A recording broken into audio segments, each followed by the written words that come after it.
Al aire llego, pero bueno. Vamos a seguir con la exposición del precioso Evangelio de Marcos, ¿sí? La verdad que es, bueno, como comentaba el pastor en el domingo pasado, es un evangelio escrito por Juan Marcos, pero casi que relatado, o el relato corresponde a las vivencias del apóstol Pedro, quien era amigo de Marcos, su padre espiritual podríamos decir, y es en base a todo lo relatado por Pedro que Juan Marcos puede escribir este evangelio. Así que bien al estilo de los relatos de Pedro y de su forma de ser, de hablar, son relatos simples pero poderosos, enfocados en muchas cosas que nos son útiles a nosotros para ver esta parte del Señor. Cada uno de los 4 evangelios enfoca la vida del Señor desde aspectos diferentes y fue escrito para, por ahí, públicos diferentes o diferentes tipos de sociedades y de personas y de culturas, podríamos decir. En este caso, Marcos lo ve al Señor como un rey, pero a la vez como un siervo, ¿sí? Marcos plantea que Jesús viene a esta tierra, se encarna la segunda persona de la Trinidad y es el rey siervo. Cuando nosotros vemos las profecías en el Antiguo Testamento acerca del Mesías que habría de venir, vemos 2 palabras, sobre todo están puestas en nuestras Biblias. Si usted tiene por ahí la Reina Valera, generalmente los pasajes que nosotros vemos del Antiguo Testamento que hablan sobre el Señor utilizan 2 palabras, el siervo y el ungido. El siervo del Señor, el ungido del Señor, ¿sí? Entonces siempre ungido significa Mesías o el Cristo, como bien decía nuestro pastor. Entonces quiero tocar 2 o 3 pasajes del Antiguo Testamento y leer lo que Juan Marcos nos dice a nosotros. Vamos al Evangelio propio de Marcos capítulo 1, versículos 9 al 11. Marcos capítulo 1, versículos 9 al 11. Aconteció en aquellos días que Jesús vino desde Nazaret de Galilea y fue bautizado por Juan en el Jordán. Y luego, cuando subía del agua, vio abrirse los cielos y al Espíritu como paloma que descendía sobre él. Y vino una voz de los cielos que decía: Tú eres mi Hijo amado, en ti tengo complacencia. El título del sermón de hoy es Un rey fuera de serie, ¿sí? Un rey distinto a lo que nosotros imaginamos. Pero antes de seguir con esto, vamos a tener una palabra de oración más, hermanos. Padre, Señor, tú conoces todas las cosas, tú sabes, Señor, la sed, el hambre que tenemos, Señor, de tu palabra, de que nos hable, de cuán necesitados somos de ti, Señor. Padre, en nombre de Cristo, tu Hijo, te pedimos, Señor, que tú edifiques tu iglesia, Señor, que edifiques tu iglesia, Señor, a través de tu palabra, Señor. Nada aparte de ella, Señor, nada fuera de ella, nada, Señor, puede añadirse a tu hermosa y bendita palabra, Señor, para poder bendecir y edificar nuestras vidas, Señor, nuestra iglesia. En el nombre de Jesús oramos. Isaías 40, del 3 al 5 dice, hermanos, vamos a ver varios textos hoy. Así que de última vaya anotándolo y no lo busque, yo lo voy a ir leyendo y entonces vamos a ir más rápido. Pero hay muchos pasajes, es impresionante en todos los evangelios cómo se conecta todo el Antiguo Testamento y bueno, hay obviamente lo que se escribió después, pero los profetas que hablaron también acerca del Cristo y todo lo que pasaba en su vida, así que esto es para buscar y leer, así que anote los pasajes y los vamos a ir compartiendo. Isaías 40, del 3 al 5, dice: Una voz clama, preparen en el desierto camino al Señor, allanen en la soledad calzada para nuestro Dios. Todo valle sea elevado y bajado todo monte y collado. Vuélvase llano el terreno escabroso y lo abrupto ancho valle. Entonces será revelada la gloria del Señor y toda carne a una la verá, pues la boca del Señor ha hablado. Isaías 700 años antes del Cristo estaba diciendo, va a llegar un momento en el que tienen que allanar el camino, tienen que preparar la venida porque va a venir el Rey. Va a llegar la gloria del Señor y toda carne, la gente va a ver. El Salmo 2:7 dice: ciertamente anunciaré el decreto del Señor que me dijo, mi hijo eres tú, yo te he engendrado hoy. Esto es un salmo mesiánico, es decir, que habla como si fuese el Cristo mismo el que está diciendo estas palabras. Isaías 42:1 dice: este es mi siervo, a quien yo sostengo, mi escogido, en quien mi alma se complace. He puesto mi espíritu sobre él, él traerá justicia a las naciones. Amén. Ya creo que usted más o menos se puede dar cuenta el impresionante paralelismo que hay, o el cumplimiento, para decirlo exactamente, de esta profecía en el bautismo de Jesús. Como nosotros vimos, desde el huerto del Edén, ya cuando el hombre había pecado y Dios promete que de la simiente de la mujer iba a nacer el Redentor, desde ese entonces y a lo largo de miles de años Dios había anunciado la llegada de su ungido, del Mesías, el Cristo, quien salvaría a su pueblo de la muerte y del pecado y reinaría sobre ellos. Pero hasta este entonces, hasta que Juan el Bautista aparece, que es lo que vimos el domingo pasado, habían pasado 400 años de silencio absoluto, donde Dios no había enviado profeta al pueblo quien hablase.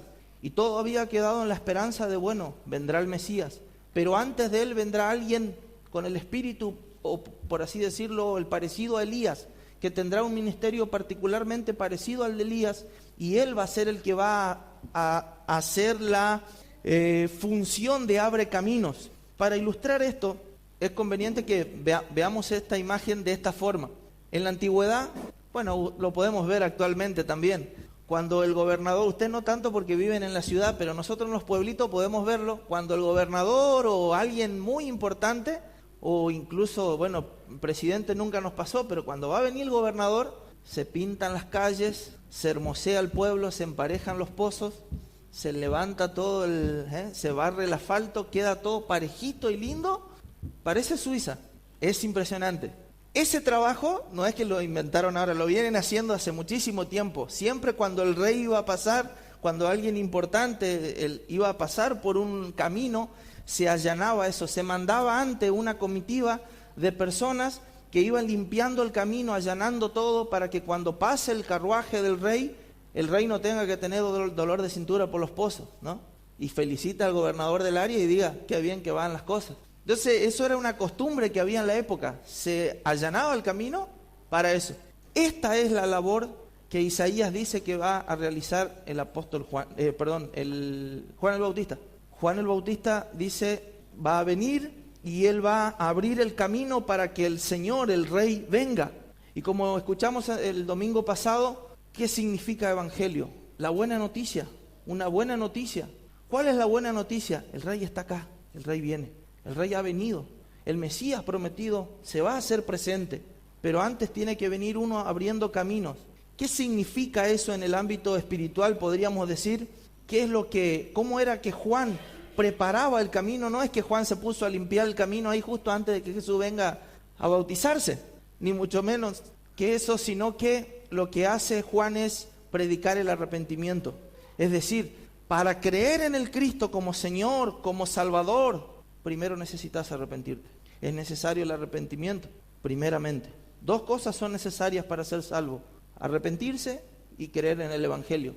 Muchas veces nosotros tenemos un asentimiento intelectual sobre las verdades de Dios y decimos, perfecto, me parece bien que el Mesías, que Jesús sea el Mesías, que Él sea el ungido de Dios, que Él vino a morir por nuestros pecados, y aceptamos todas las ideas correspondientes a la fe cristiana como verdaderas. Incluso podemos llegar a decir, es verdad, todo lo que se enseña. Pero si no hay arrepentimiento, si el camino no ha sido allanado, no hubo una verdadera conversión.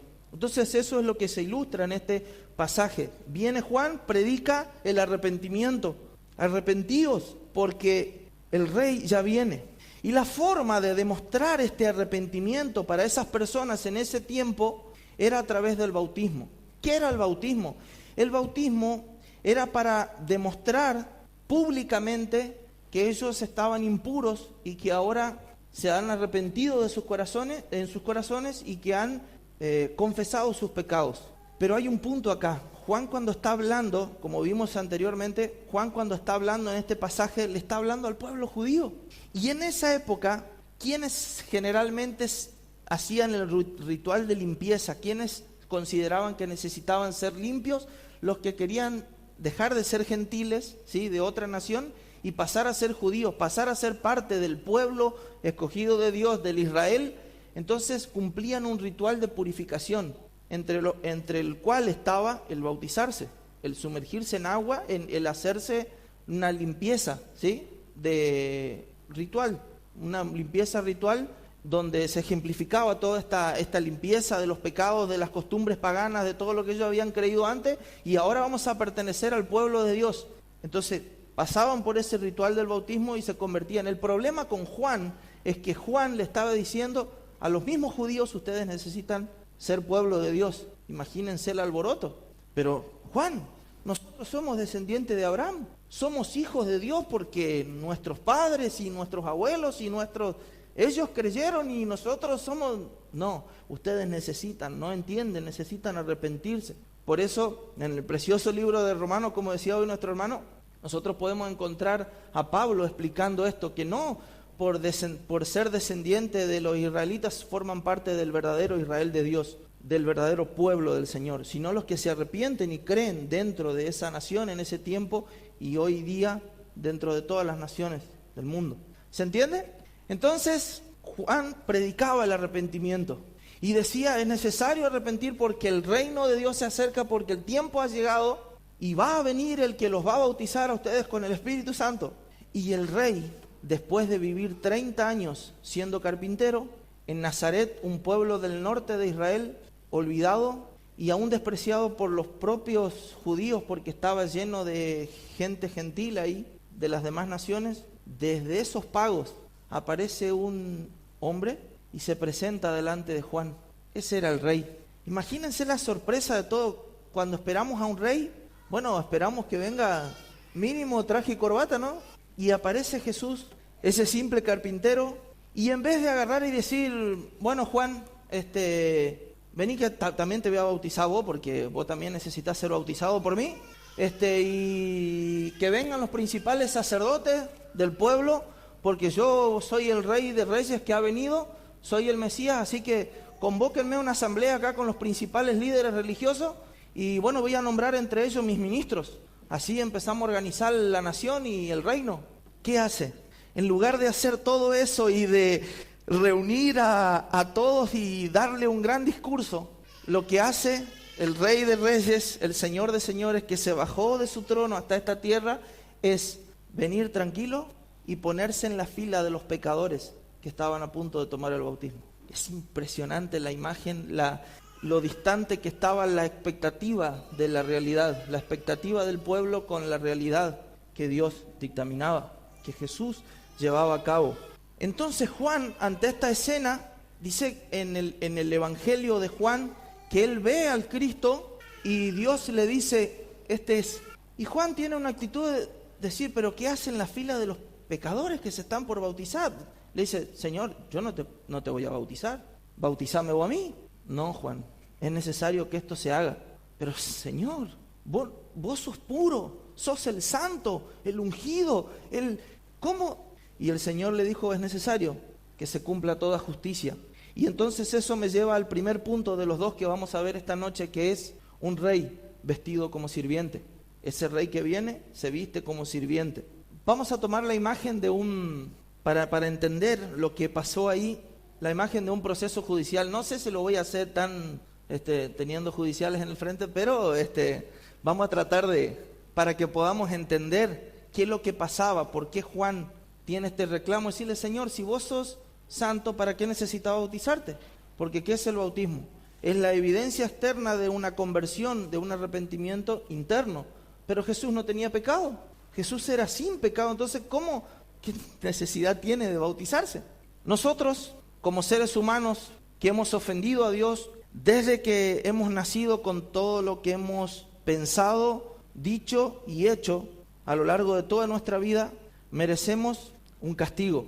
Tenemos una gran deuda de justicia con Dios, porque el Señor dice que Él es santo y que seamos santos como Él es santo. Pero todos nosotros somos pecadores. Entonces hay una gran deuda ahí que tenemos con Dios. Hemos ofendido al Dios creador de todo lo que existe, al Dios creador y sustentador de todo cuanto existe, y a ese Dios a quien dice que esa desobediencia nuestra se paga con la muerte. Le debemos, en todo caso, nuestra vida en pago. Entonces tenemos una gran deuda y no hay forma de pagarla. Ninguna otra forma de pagarla más que con la condenación eterna, con el pecado, porque la paga del pecado es muerte y separación eterna de Dios. Somos llevados a juicio ante un juez justo que dice que no dejará la maldad sin castigo, hermanos. Él no tendrá por inocente al culpable. Y entonces somos condenados a sufrir el infierno eterno pagando nuestras ofensas a Dios. Esa es la situación del hombre delante de Dios, del hombre del corazón no arrepentido, del hombre y de la mujer de corazón no arrepentido delante de Dios. Él va directo a pagar una eternidad, durante una eternidad, su deuda con el Dios de la Biblia, que eligió, al cual eligió no creer. Entonces, imagínense esa situación, tenemos una gran deuda, somos llevados delante de un juez y no hay forma de pagarla, pero en ese momento se presenta el rey mismo, y este rey mismo se presenta delante del juez y garantiza, dice, ¿cuánto te debe él? La vida. Perfecto. Yo te firmo acá un pagaré. ¿Saben lo que es un pagaré, no? Te firmo un cheque, un pagaré, un documento de pago acá. Yo te voy a pagar la cuenta de él. Yo me hago cargo. Yo me hago cargo de la cuenta de él. De él. Y no solamente eso, que él garantiza con su firma el pago, sino que inmediatamente el rey se viste de nuestras ropas y se dispone a trabajar, a sufrir e incluso a morir en nuestro lugar para pagar esa cuenta. No hay otra forma de pagar esa cuenta, de cancelar ese pagaré librado, ese documento librado, que con la muerte. No la hay. Jesús hace eso cuando se presenta en el bautismo. Jesús se identifica con los pecadores, por eso Él se pone en la fila de los pecadores y pide bautismo, porque Él se identifica con aquellos a quienes Él venía a salvar. Jesús se sometió a un bautismo que estaba diseñado para pecadores, prefigurando el hecho de que Él se va a someter pronto a la muerte de los pecadores. Todavía no había llegado el tiempo donde haga oficial el pago que pasó en la cruz, ¿sí? Pero Jesús en el bautismo firma y dice, yo me hago cargo. Él ahí se hace cargo oficialmente, por así decirlo, de su ministerio salvífico. Él ahí se hace cargo delante del Padre de la presencia él reconoce al bautizarse la presencia del pecado en el ser humano, y él se hace responsable delante del Padre por el pecado de los que iban a creer. En ese momento Jesús principia su ministerio. Jesús no inició antes su ministerio terrenal. Estuvo siendo el hijo del carpintero y luego carpintero, y entendiendo y creciendo en sabiduría, pero no había oficializado su ministerio. En el bautismo él toma posesión del ministerio y dice, ahora yo te firmo que yo voy a morir por ellos. Ahora yo voy por los pecadores, por todos ellos yo me bautizo, dando a entender de que nosotros nos íbamos, todos los que iban a creer en él, todos los que estaban en él se iban a arrepentir, que iba a haber arrepentimiento delante de Dios. ¿Se entiende, hermanos? Amén. ¿Por qué justamente Jesús? ¿Por qué no otro? Porque él era el único capacitado, era el único sin pecado para presentarse como garante de nuestra deuda. O sea, ¿quién va a pagar? Cuando yo voy a pagar la cuenta por alguien, se supone que tengo plata para pagar la cuenta, porque si yo no tengo mi haber, ¿qué me voy a hacer pagador, digamos? ¿Quién se puede presentar? Jesús dijo, aún ustedes pensando que son buenos, van a osar morir por el otro. Hermanos, estamos llenos de pecado. Nadie, no hay ni un inocente entre nosotros que diga, yo que soy un santo voy a dar mi vida por tal. No hay nadie, ni por nosotros mismos. Pero Jesús venía hasta ese entonces, había vivido una vida sin pecado y la continuaría viviendo en favor de nosotros. Era el único que realmente vivió siendo tentado en todo, como vamos a ver el fin de semana que viene, siendo tentado en todo y aún de mayor forma que nosotros, pero Él fue perfecto, fue santo, fue puro. Él era el único que podía tomar nuestro lugar. No había otro. O era Jesús o no era nadie. No existió ni va a existir alguien que tenga la perfección de Cristo en esta tierra. Por esto es que Juan, cuando habla, el Evangelio de Juan, cuando habla sobre este pasaje, él lo explica diciendo que Jesús era el Cordero de Dios que quita el pecado del mundo, aludiendo al animal sin defectos que debía ser sacrificado hasta ese momento en lugar de las personas. Primera de Pedro, capítulo 1, 18 al 20. Primera de Pedro, capítulo 1, 18 al 20, dice: ustedes saben que no fueron redimidos de su vana manera de vivir, heredada de sus padres, con cosas perecederas como oro o plata. Su cuenta delante de Dios no fue pagada con cosas perecederas, con oro o plata, sino con sangre preciosa, como de un cordero sin tacha y sin mancha, la sangre de Cristo. Porque Él estaba preparado desde antes de la fundación del mundo, pero se ha mostrado en estos últimos tiempos por amor a ustedes. Esto es lo que pasa en este momento. Él mismo era ese cordero encarnado y acá es apartado del resto para la preparación antes de ser sacrificado en lugar nuestro. Jesús, como pasaba en la antigüedad, se sacrificaban los corderos por el pecado del pueblo, ¿verdad? Entonces, ese cordero vivía sin defecto, nacía y la gente decía: mira, lindo corderito, durante todo un año va bien, no tiene defecto, no tiene ninguna mancha, está perfecto.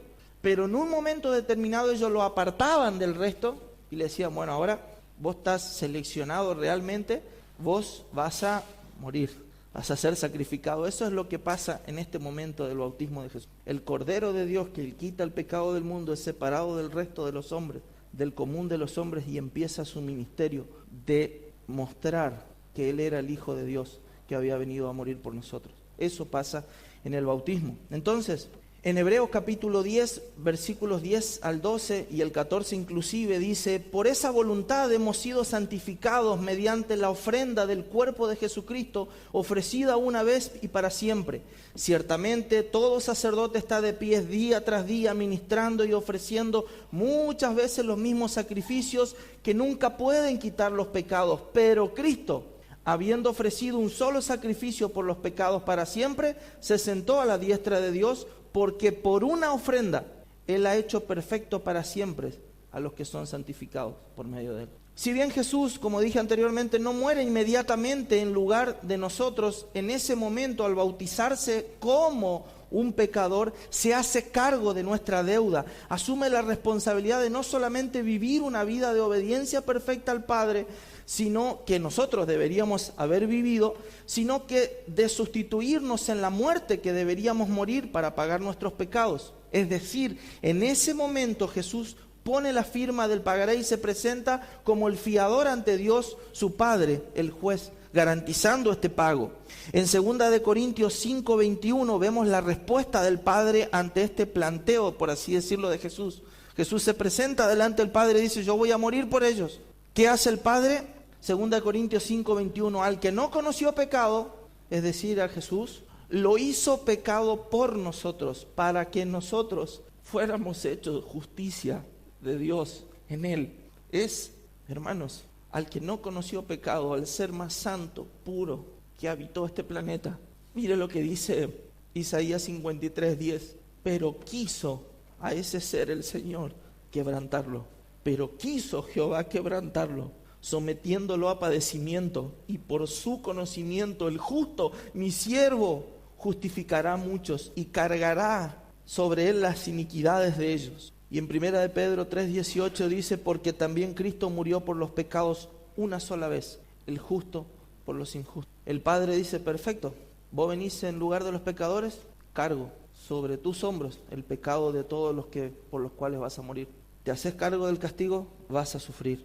Entonces, vaya unción del rey, ¿no? Esto me lleva al segundo y último punto, que es este rey que se presenta en lugar de los deudores de su pueblo, es ungido para obedecer y servir.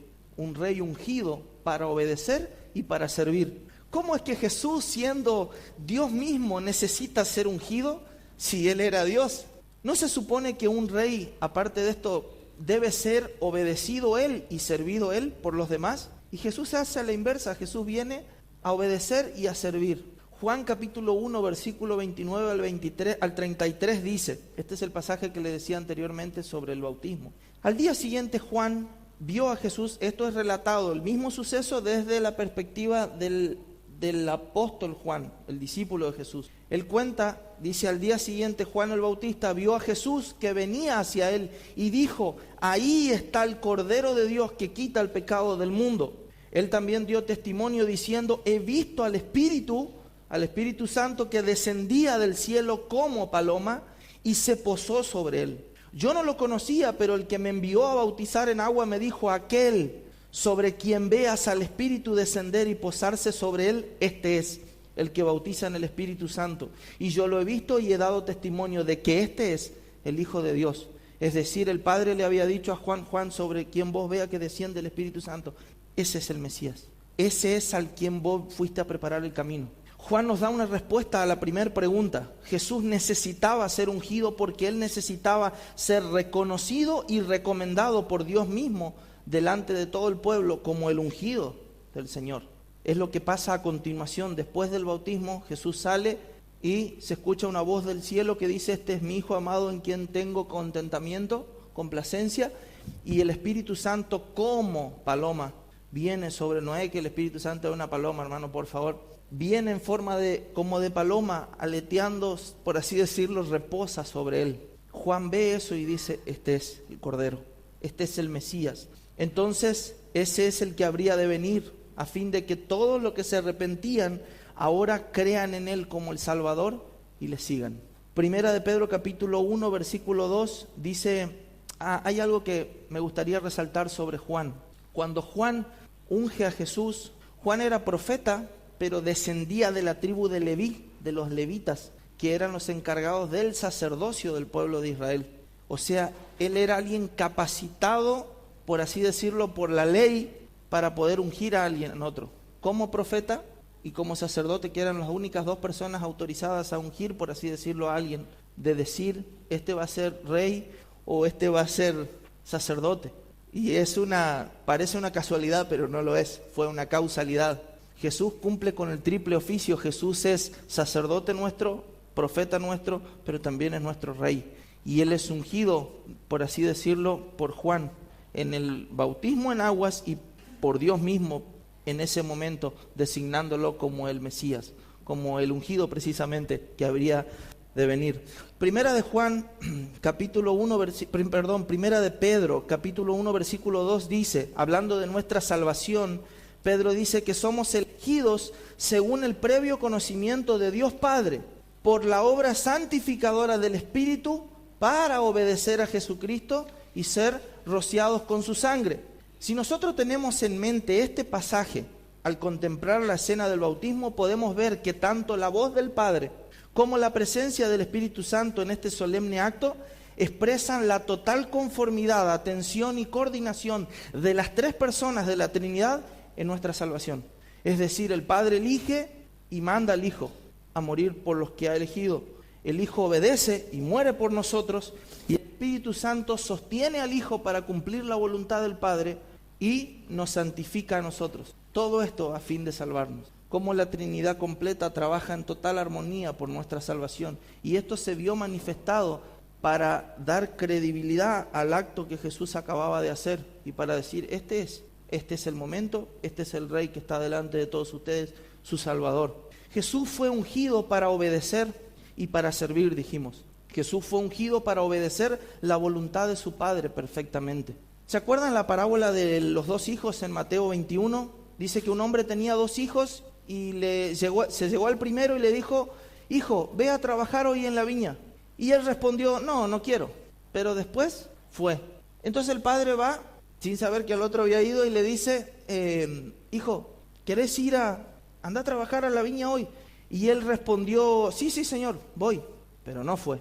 Jesús le hace una pregunta a los que le estaba contando la historia y le dice: ¿cuál de los dos hizo la voluntad del Padre? Bueno, el que terminó obedeciendo, pero primero mintió, dijo que no iba a ir, y después se arrepintió y fue. Bueno, Jesús cumple perfectamente la labor de hijo. Él sí le dijo al Padre: voy a ir a morir por ellos, y vino a morir por nosotros, a hacer el trabajo perfecto. Por eso es el Hijo en el cual Él tiene contentamiento, porque cumple no solamente en lo que dice, sino en lo que hace, la voluntad con la cual el Padre le había enviado. La complacencia del Padre se da porque Jesús confirma en este acto el llamado hecho hacia Él antes de la fundación del mundo. Es decir, el bautismo podríamos describirlo, si tenemos en cuenta esta parábola, como el momento en el que el Hijo, que le había dicho al Padre: sí voy a ir, se levanta y empieza a caminar y empieza a trabajar. ¿Sí? Eso es el bautismo. Juan capítulo 17, ahí puede leer todo el capítulo, es hermoso, es una oración que Jesús hace por nosotros antes de morir. La obra que Jesús tenía que hacer, el trabajo para el cual Jesús fue enviado fue el siguiente: debía encarnarse, debía vivir, morir y resucitar por cada uno de nosotros. Pero ese trabajo no era fácil para la humanidad de Jesús. Jesús dice en el 17 de Juan: yo te glorifiqué en la tierra, habiendo terminado la obra para que me diste que hiciera. He manifestado tu nombre a los hombres que del mundo me diste, eran tuyos y me los diste y han guardado tu palabra. Ya no estoy en el mundo, pero ellos sí están en el mundo, y yo voy a ti, Padre Santo. Guárdalos en tu nombre, el nombre que me has dado, para que sean uno, así como nosotros somos uno. Cuando yo estaba con ellos, los guardaba en tu nombre, el nombre que me diste, y los guardé, y ninguno se perdió. Y por ellos yo me santifico, para que ellos también sean santificados en la verdad. Por nosotros Jesús toma el bautismo para que nosotros seamos bautizados por el Espíritu Santo para arrepentimiento, confesión de pecados y creencia en el Hijo como el Salvador. Pero no era un mandato fácil de hacer lo que Jesús debía hacer por nosotros. Él tenía que depender de la fortaleza dada por el Espíritu Santo para realizar esa obra. Jesús era 100% Dios, pero también era 100% hombre, y su humanidad fue sujeta a debilidad, al igual que cada uno de nosotros, hermanos. Jesús tuvo que crecer en conocimiento con respecto a las cosas de su Padre. Jesús tuvo que ser ungido por el Espíritu Santo aquí para poder llegar a cumplir todo lo que le costó, hermanos, pero lo hizo por amor de cada uno de nosotros. Pero sin la obra del Espíritu Santo esto hubiese sido imposible. Jesús mismo dice en Lucas capítulo 4 versículos 17 al 19, unos momentos después de que pasa esto, unos días después de que pasa esto del bautismo, Jesús dice que fue a una sinagoga y le dieron el libro. La sinagoga era la iglesia de los judíos de esa época, por así decirlo, los templos, perdón. Le dieron el libro del profeta Isaías, y abriendo el libro, Jesús halló el lugar donde estaba escrito: el Espíritu del Señor está sobre mí, porque me ha ungido para anunciar el evangelio a los pobres. Me ha enviado, y esto no se refiere a los pobres financieramente, sino a los pobres de espíritu, como Jesús lo declara y lo podemos ver en el evangelio de Mateo. Me ha enviado para proclamar libertad a los cautivos y la recuperación de la vista a los ciegos, para poner en libertad a los oprimidos, para proclamar el año favorable del Señor. Todas esas cosas que Jesús hizo no las podría haber hecho si no hubiera sido por el poder del Espíritu Santo. Y nosotros creemos que muchas veces podemos hacerla solos, todo lo que el Señor nos ha encomendado, y el mismo Jesús necesitó de la labor del Espíritu Santo para poder cumplir y sostenerse con todo su ministerio en esta tierra, hermanos. Por eso Jesús, cuando se va a ir, le dice a sus discípulos: tranquilos, yo le voy a enviar el Consolador para que esté con ustedes. Somos totalmente dependientes, hermanos. Si nosotros, que somos ultra pecadores, si Jesús necesitó, hermanos, del poder del Espíritu Santo mismo de Dios sobre él, y necesitó de orar a su Padre cada día de su vida, imagínense cuánto más nosotros. Por eso necesitaba Jesús ser ungido, para poder obedecer completa y cabalmente el mandato del Padre. Y fue en última instancia ungido para servir. En Marcos capítulo 10, versículo 42 al 45, dice Jesús llamándole a los discípulos al lado de él. Estamos terminando, hermanos, pero quiero detenerme en esta parte, porque los discípulos de Jesús se habían puesto a discutir a ver quién de ellos iba a ser mayor, quién se iba a sentar al lado de la mesa del Señor cuando Él venga a reinar, a ver quién puede estar más cerca, quién puede ser mayor. Y Jesús dice, llamándolo junto a Él, Jesús les dijo: ustedes saben que los que son reconocidos como gobernantes se enseñorean de los gobernados, es decir, les mandonean, ¿no? Y que sus grandes ejercen autoridad sobre ellos, sobre los gobernados. Pero entre ustedes no va a ser así, sino que cualquiera de ustedes que desee llegar a ser grande será su servidor, y cualquiera de ustedes que desee ser el primero será siervo de todos. Porque ni aun el Hijo del Hombre, hablando de él mismo, vino para ser servido, sino para servir y para dar su vida en rescate por muchos. En Filipenses capítulo 2, versículos 5 al 8, dice: haya pues en ustedes esta actitud, que hubo también en Cristo Jesús, el cual, aunque existía en forma de Dios, no consideró el ser igual a Dios como algo a que aferrarse, sino que se despojó a sí mismo, tomando forma de siervo y haciéndose semejante a los hombres, y hallándose en forma de hombre, se humilló él mismo, haciéndose obediente hasta la muerte y muerte de cruz. Más clarito, hermanos, no se puede. El ministerio de Jesús en la tierra se basó en la obediencia a su Padre y en el servicio a los hombres en general y a sus discípulos en particular. Jesús nos enseña claramente que servir a Dios es también servir a los demás. No podemos decir que servimos a Dios si no servimos a nuestros prójimos y más aún a los más próximos, a quienes decimos hermanos, porque es lo que Jesús hizo. Fíjese hasta dónde sirvió Jesús, un pequeño detalle que pasó en la crucifixión. Aún en medio de tanto dolor y de tanto sufrimiento, Jesús lo mira a Juan, el único discípulo que quedó con él al lado de la cruz, y le dice: Juan, ahora vos vas a tener a mi mamá a tu cargo, y ella va a ser como una mamá para vos, y vos vas a ser para ella como un hijo. Hasta ese detalle, muriendo por nosotros, no se le escapó en el servicio que él brindó a los demás. Y en este tiempo donde gastamos tanto, valga la redundancia, tiempo en otras cosas, deberíamos gastarlo como una expresión de amor en el servicio a los demás, en el servicio a los demás, a nuestros hermanos. Cuando usted gasta tiempo en su hermano, en su hermana, cuando usted gasta tiempo al servicio del Señor, eso es servir, eso es lo que el Señor quiere. Aquello que nosotros valoramos tanto, que decimos que valoramos tanto, porque muchas veces preferimos estar stalkeando horas en cualquiera de las redes sociales, pero cuando tenemos que sentarnos a charlar y a orar por nuestros hermanos y a escuchar sus problemas y sus dificultades y a tratar de estar, nos cuesta. A eso somos llamados. No se puede decir que servimos a Dios si no servimos a los hombres. ¿Por qué? Porque Jesús nos dejó ejemplo. Ocupándonos, hermanos, en que la gente conozca, no solamente con una palmadita y diciéndole, bueno, las cosas van a salir bien, no, presentando esa oportunidad, presentándole al Cristo, que conozcan al único Dios verdadero, ocupándonos en que ellos se conozcan a Dios y la necesidad que tienen de arrepentimiento para perdón de pecados. Pero no se olvide que Jesús, antes de empezar a predicar, necesitó estar a cuentas, por así decirlo, no Jesús, pero nosotros sí necesitamos, con el Espíritu Santo. Y esto no quiere decir que busquemos ninguna manifestación extraña del poder del Espíritu Santo, sino significa que debemos ir llenándonos de su palabra cada día. Porque cuando Jesús describe la función que el Espíritu Santo iba a realizar en medio de los discípulos, cuando Jesús les habla de la labor que iba a hacer el Espíritu Santo cuando vendría, les dice, y Él vendrá para consolarlos y para recordar todo lo que yo os he dicho. ¿Dónde tenemos escrito todo lo que Jesús dijo? Llenarse del Espíritu Santo es llenarse de su palabra. ¿Recuerdan como conclusión cómo comenzamos esta historia?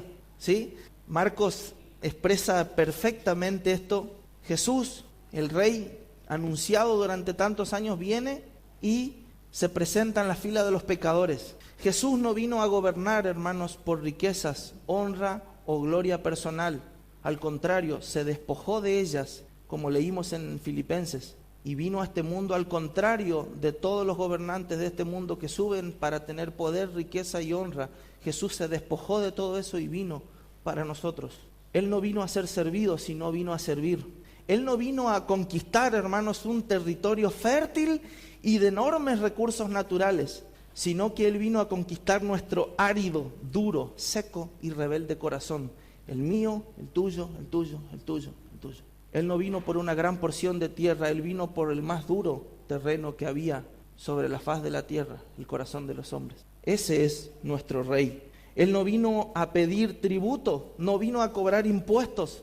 Él vino a pagar nuestra enorme deuda y a regalarnos a nosotros una herencia, como dice Pedro, incorruptible, incontaminada e inmarcesible, reservada en los cielos para nosotros. ¿Qué otro Rey podríamos adorar? ¿Quién otro puede gobernar tu vida de tal forma como la que Cristo se propone gobernar la nuestra? ¿Algún otro Rey mejor por el cual debas dar tus horas, tu vida? No existe ni habrá, hermanos. Este Rey siervo vino y lo hizo por nosotros, a fin de que nosotros podamos vivir en paz y gozo con Él para siempre. Puesto en pie, vamos a orar. Perdón, hermanos, en su lugar, perdón, disculpen. Padre, gracias, Señor, gracias por tu palabra. Gracias, Señor, por transmitirnos ese gozo, Señor, y esa paz tan infinita, Señor, tan que solamente podemos entenderla los que te amamos, Señor, aquellos a quienes tú nos has amado primero. Señor, gracias por enviar a Jesús, a tu Hijo, a que viniera, se encarnara, viviera y muriera por cada uno de nosotros e incluso resucitara para darnos una esperanza que nadie nos la puede dar, Señor, vivir eternamente a tu lado para siempre. Gracias, Padre, en el nombre de Jesús oramos.